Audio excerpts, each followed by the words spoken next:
एक बहन गर्मियों की छुट्टी में अपने बच्चों को लेके अपने भाई के घर पे आती है क्योंकि बच्चे जिद कर रहे थे कि माँ सभी बच्चे अपने मामा के घर पे जाते हैं, तुम मामा के घर पे क्यों नहीं चलोगी।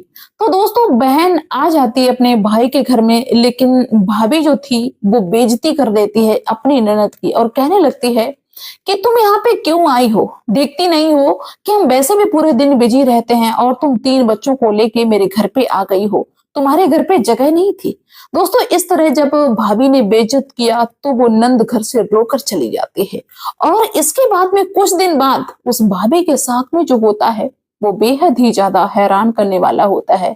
तो दोस्तों ये कहानी सामाजिक है और मेरे हिसाब से सभी को इसको सुनना चाहिए और शेयर करना चाहिए, चीजों को समझना चाहिए कि अगर हम किसी के साथ में कुछ गलत करते हैं तो मेरे साथ में भी गलत होना तय है, सेम टू सेम वैसा ही जैसा मैंने किसी के साथ में किया है।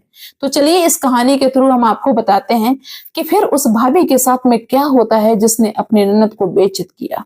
आप सभी का बहुत बहुत स्वागत है मेरे YouTube चैनल में एक और नए वीडियो में।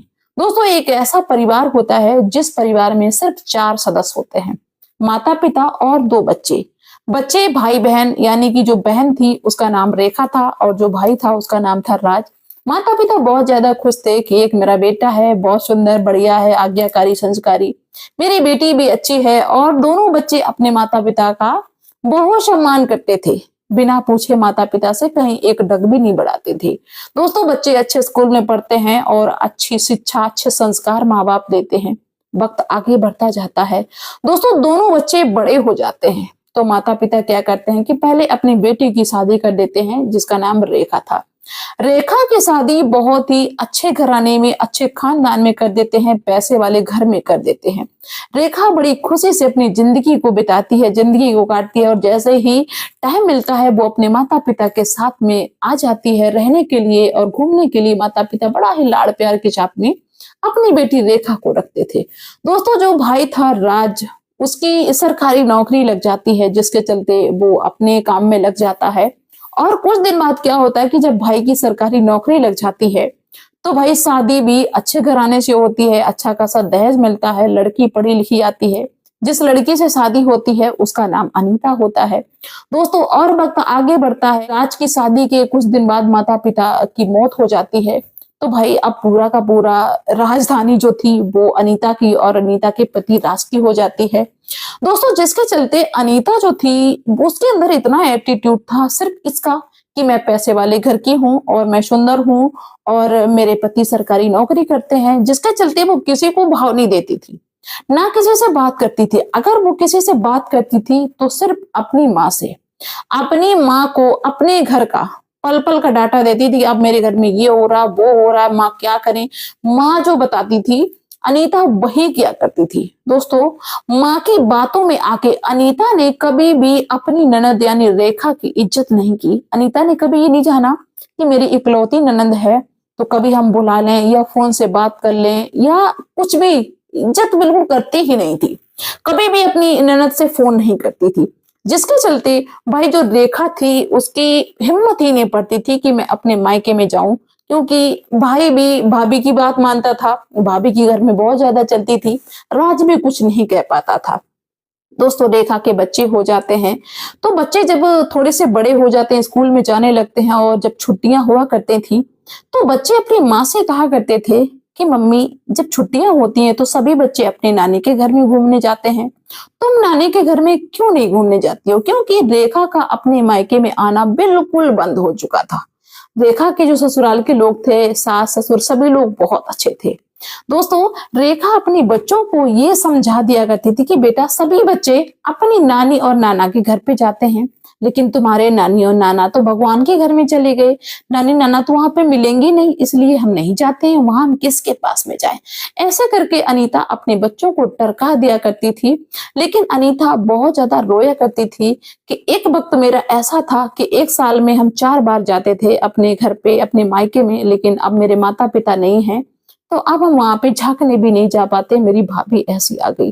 अनीता को इतना कष्ट हुआ करता था जब उनके बच्चे ऐसे कहते थे, जिसके चलते अनीता छुप छुप के रोया करती थी। कई बार अनीता की सास रोकती टोकती थी, समझाती थी कि बेटी कोई बात नहीं है, अब तुम्हारी भाभी नहीं तुम्हें बुलाती है तो उसमें हम क्या कर सकते हैं।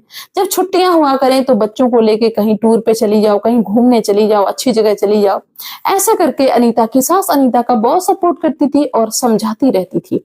दोस्तों और वक्त आगे गुजरता है। अनीता का जो भाई था राज, जो अपनी बहन को देख देख के जीता था, वो भी कभी अपनी बहन के पास में फोन नहीं करता था। और जब भी कभी अनीता फोन करने की कोशिश भी करती थी तो पहली बात तो भाई उठाता नहीं था, और अगर उठा भी लेता था तो कहता था कि बहन हम यहाँ काम में बिजी हैं, अभी नहीं बात कर पाएंगे, कल करेंगे, परसों करेंगे, और इसके बाद में फिर कभी नहीं करता था। और जब भी अनीता फोन करने की कोशिश करती वो यही कहता था हम बिजी बहुत ज्यादा हैं, मुझे टाइम नहीं मिलता है। तो अनीता को अपने भाई के पास में भी फोन करने की बिल्कुल मतलब वो नहीं होता था कि मैं फोन करूं, क्योंकि भाई भी हमेशा यही कहता था मेरे पास में टाइम नहीं है। दोस्तों और वक्त आगे बढ़ता है। अनीता को अपने माँ बाप की बहुत ज्यादा याद आया करती थी कि मेरे माँ बाप कहाँ चले गए, मेरा घर पे जाना ही छूट गया। दोस्तों एक बार अनीता के बच्चे बहुत ज्यादा जिद करने लगते हैं। अनीता के बच्चे कहने लगते हैं कि अगर नाना नानी नहीं है तो फिर मामी के पास में चलो, मामा के भी तो बच्चे हैं, उनके साथ में हम खेलेंगे। रेखा बहुत ज्यादा समझाती है अपने बच्चों को, लेकिन वो बच्चे बहुत ज्यादा जिद करते हैं। तब रेखा की सास कहती है कि ऐसा करो कि भाभी तुम्हारी है तो क्या भाभी तुम्हारी इतनी बुरी थोड़ी है जो तुम्हें घर घर में घुसने ही नहीं देंगी। अरे बच्चों का मन है, बच्चों की छुट्टियां पड़ी है तो चली जाओ लेके। दोस्तों रेखा के पति ने भी समझाया कि हाँ ठीक है चली जाओ, 2-4 दिन के लिए चली जाओ, ज्यादा मत रुकना, और बच्चों को घुमा ला जाके, बच्चे कह रहे हैं कि मामा के घर पे जाना है। दोस्तों रेखा थोड़ी सी हिम्मत जुटाती है सभी लोगों के कहने पे, और रेखा क्या करती है कि कहती है अपने बच्चों से कि ठीक है बेटा हम कल चलेंगे। अगली सुबह जब होती है तो रेखा अपने भाई को फोन करती है, लगभग 10 बजे दिन में फोन करती है, और भाई ड्यूटी पे था। भाई ड्यूटी उसी शहर में करता था जिस शहर में वो अनीता रहती थी, यानी कि भाभी रहती थी। अब क्या था कि रेखा ने फोन किया अपने भाई के पास में कि भाई बच्चे जिद कर रहे हैं, कह रहे हैं कि छुट्टियां हो गई, मामा के घर पे चलो, तो हम 1-2 दिन के लिए घर पे आ रहे हैं। तो भाई तो हंस के बोला, भाई ने कहा कि ठीक है बहन आ जाओ घर पे, और तुम आ जाओ, इसके बाद में 1-2 घंटे बाद हम भी घर पे आ जाएंगे, अभी हम काम कर रहे हैं, ड्यूटी कर रहे हैं। दोस्तों बहन अपने बच्चों के साथ में फटाफट से तैयार होती है और भाई पहुंच जाती है अपनी भाभी के घर में। दोस्तों भाई घर पे नहीं आ पाया था, भाई ने कह दिया था कि 2 घंटे की छुट्टी लेके आएंगे 2 घंटे बाद, लेकिन भाई नहीं आ पाया। दोस्तों रेखा अपने बच्चों को लेके जैसे ही पहुंचती है अपनी भाभी के घर में और भाई डोरबेल को बजाती है, वैसे ही भाभी आती है। भाभी ने जैसे ही गेट खोला, भाभी तो एकदम सन्नपात में, भाभी कहने लगे अरे दीदी तुम अचानक कैसे आ गई, कोई काम है क्या। दोस्तों रेखा को ऐसा लगे इसे काटो तो खून नहीं। रेखा कहती कि भाभी कोई काम नहीं है और हम घूमने के लिए चले आए, मेरा मन था कि मैं तुम सबको देख लूं। भाभी का मुंह बन जाता है, भाभी के चेहरे की हंसी गायब हो जाती है। रेखा कहती है कि बच्चों की छुट्टियां हो गई, बच्चे जिद कर रहे थे कि नानी के घर पे जाएंगे, इसलिए हम यहाँ पे लेके चले आए। अनीता कहती नानी घर में, लेकिन नानी तो है नहीं, नानी तो चली गई यहाँ से, ये तो मामी का घर है, मामा का घर है। तो बच्चे भी कुछ नहीं बोलते, लेकिन रेखा को अपनी भाभी का व्यवहार बिल्कुल भी अच्छा नहीं लगता है। भाभी ने बिल्कुल भी खुश होकर नहीं कहा कि भाई तुमने बहुत अच्छा किया जो तुम चली आई, बल्कि मुंह बन जाता है और कहती ठीक है अब तुम आ गई हो तो आ ही जाओ, लेकिन तुमने बताया नहीं और हम थोड़ा बाहर जाने वाले थे, अब वो जो बाहर जाने का प्लान था उसको कैंसिल करना पड़ेगा, बड़े रुआसी मन से। रेखा कहती भाभी कोई बात नहीं, मुझे तो मालूम नहीं था, भाई मुझे नहीं मालूम था कि तुम कहीं जाने वाली हो, अगर ऐसी बात है तुम कैंसिल ना करो अपना जाना और हम चले जाएंगे, कल सवेरे चले जाएंगे। लेकिन अनीता कहती कोई बात नहीं है, अब हम कैंसिल कर ही देंगे, लेकिन अब तुम आ गए तो 1-2 दिन रह लो, इसके बाद में चली जाना। दोस्तों रेखा बैठ जाती है। रेखा की भाभी ने ये भी नहीं कहा कि तुम बैठो, कैसी हो कैसी नहीं। ये बात में रेखा की जो भाभी थी अनीता, वो छत पे चली जाती है अपना फोन लेके। दोस्तों रेखा चुपचाप बैठी हुई बच्चों के साथ में ऐसे कि जैसे इसका कोई नहीं है, अपने माँ बाप को याद कर रही कि आज मेरी माँ होती तो झपट के आती, मुझे गले से लगा लेती और भाभी का व्यवहार कैसा है। दोस्तों अनीता छत पे चली जाती है और फोन पे बातें करने लगती। काफी समय हो जाता है तो रेखा सोचती है कि भाभी अभी नहीं आई, भाभी छत पे क्या करने लगी है, कोई काम तो नहीं करने लगी। तो रेखा ने सोचा कि चलो देखते हैं भाभी क्या कर रही है। दोस्तों रेखा सीढ़ियों पे चढ़ती जा रही है। जैसे ही आखिरी सीढ़ी पे रेखा पहुंचने वाली थी, वैसे ही वो सुनती है कि उसकी भाभी कहीं किसी से बात कर रही है। दोस्तों रेखा चुपचाप सुनने लगती है। उसकी भाभी बात कर रही थी अपनी माँ से, कह रही थी कि मम्मी पता नहीं इन लोगों के दिमाग में क्या है। अब बताइए 3 बच्चे लेके यहाँ पे घर में आके मेरे गिर गई आके, और इनको शर्म नाम की चीज नहीं है। बताइए अब इनको बना बना के खिलाएंगे, मेरे पास इतना टाइम है, इसीलिए हम इन गमारों के पास में फोन ऑन नहीं करते हैं ताकि यहाँ पे अन्ना आए, हम इनको मुंह लगाते नहीं है। लेकिन पता नहीं कितनी बेशरम है, बिना बुलाए ही ये यहाँ पे चली आई 3-3 बच्चों को लेके। पता नहीं इनके घर के लोग कैसे हैं, इनके घर के आदमी कैसे हैं जो यहाँ पे इनको आने देते हैं। अब 2 दिन तक यहाँ पे रहेगी, अब इसको बना बना के खिलाओ, इसको इसके बच्चों को खिलाओ। पता नहीं कितने बेशरम है। अब यहाँ से हम कह दें कि निकल जाओ तब भी नहीं अच्छा लगता, लेकिन इनको सोचना चाहिए कि मैंने बुलाया नहीं तो मैं ना जाऊं। दोस्तों इस तरीके की बातें अनीता अपनी माँ से कर रही थी। रेखा ने बात सुनी तो रेखा को ऐसा लगे कि मैं यहाँ पे क्यों आ गई। दोस्तों रेखा तुरंत आती है नीचे और अपने बच्चों को लेके तुरंत वापस हो लेती अपने ससुराल के लिए। अब क्या था कि जब वो अनीता बात करके 1-2 घंटे बाद ऊपर से उतरती तो नीचे देखती कि उसकी ननद है ही नहीं। आसपास लोगों से पूछा तो लोगों ने बताया कि वो चली गई अपने बच्चों को लेके। अनीता बहुत ज्यादा खुश की, देखो ये बढ़िया रहा, चली गई। गमार गई कि बेवकूफ चली आती यहाँ पे, ना इनसे बात करो ना चीत, फिर भी चली आती मुंह उठाए।